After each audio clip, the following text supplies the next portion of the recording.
देश या प्रदेश ऐसे नहीं चलता। रूल ऑफ लॉ स्थापित होने पे ही ये लॉ एंड ऑर्डर मेंटेन होता है, ऐसे नहीं चलता। इसलिए ये घटनाएं होती है। हम इन घटना की बड़ी कड़े शब्दों में निंदा भी करते हैं और हम संसद से लेकर सड़क तक इसका आंदोलन भी करें। कह रहे हमने गिरफ्तार कर लिया, गिरफ्तार करके लीपापोती से काम नहीं चलना है। ये ऐसी घटना क्यों हुई वहां कॉलेज परिसर में, इसके जो भी दोषी हैं उनको सख्त सजा मिले वो तो है ही, लेकिन लॉ एंड ऑर्डर मेंटेन होने पे ही बंगाल के लोग सुरक्षित रहेंगे। ये अपीचमेंट पॉलिटिक्स हम नहीं चलने देंगे। घोषित आपातकाल बंगाल में है, यहां आकर के देखो आप। সরকারের পক্ষ থেকে শিল্ড করছি না, বরঞ্চ এখানে একটা ছবি আমার কাছে রয়েছে যে যেখানে বিজেপির মহিলা মোর্চা আম্বেদকর নগরের প্রেসিডেন্ট, তিনি আম্বেদকর নগরের প্রেসিডেন্ট রিঙ্কল সিং, তিনি পায়ে পড়ছেন। কার পায়ে পড়ছেন? রাজ্যসভার এমপি ব্রিজলাল আইপিএস, তার পায়ে পড়ছেন যে আমার প্রতি যে অ্যাটাক গুলো হচ্ছে সেটা পুলিশ সেই যারা অ্যাটাক করছে তাদের শিল্ড করছে, সঠিকভাবে ব্যবস্থা গ্রহণ করছে না। মন্ত্রীর নাম মমতা বন্দ্যোপাধ্যায়, তিনি কখনো অন্যায়কে জীবনে প্রশ্রয় দেননি। তার জীবন সংগ্রাম মানুষ জানে, তাই 3 বারের মুখ্যমন্ত্রী, 4 বারেও আবার হবে।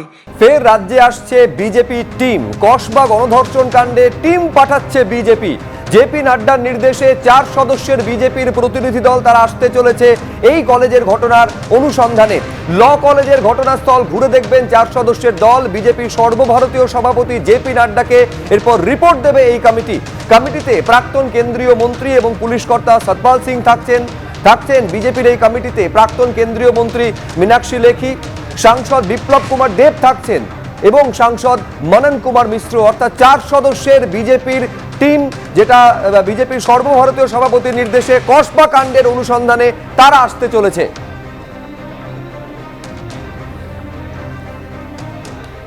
श्री जेपी नड्डा जी ने इस पूरे जघन्य कांड का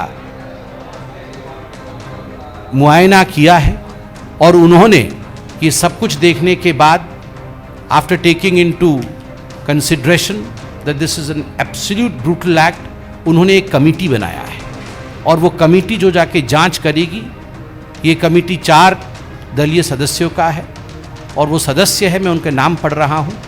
श्री सतपाल सिंह, पूर्व केंद्रीय मंत्री एवं पूर्व पुलिस आयुक्त मुंबई, श्रीमती मीनाक्षी लेखी, पूर्व केंद्रीय मंत्री, श्री विप्लव कुमार देव, सांसद लोकसभा, एवं श्री मनन कुमार मिश्र, सांसद राज्यसभा।